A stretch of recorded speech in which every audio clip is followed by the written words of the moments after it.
રાજકોટ જિલ્લાના ઉપલેટા તાલુકાના લાડ ગામમાં ધોધમાર વરસાદ. લાડ ગામમાં 5 કલાકમાં 8 ઇંચ વરસાદ ખાબક્યો. ધોધમાર વરસાદને લઈને લાડ ગામમાં પાણી. ઉપલેટાથી લાડ ગામ તરફ જતા કોઝવે પર ફરી વળ્યા પાણી. ખેતરોમાં પણ પાણીનો ગરકાવ થયો હતો.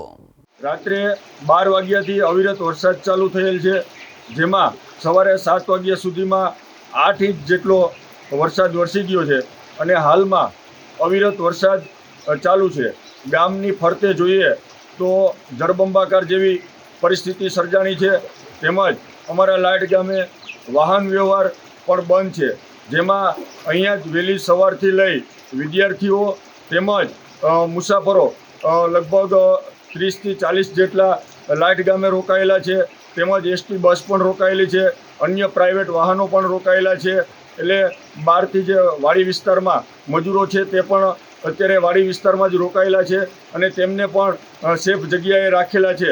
એટલે આવી રીતે જળબંબાકાર જેવી પરિસ્થિતિ છે, વાહન વ્યવહાર બંધ છે અને આવનારા સમયમાં પણ ઘણી વખત અમે સરકારશ્રીમાં રજૂઆતો કરેલી છે.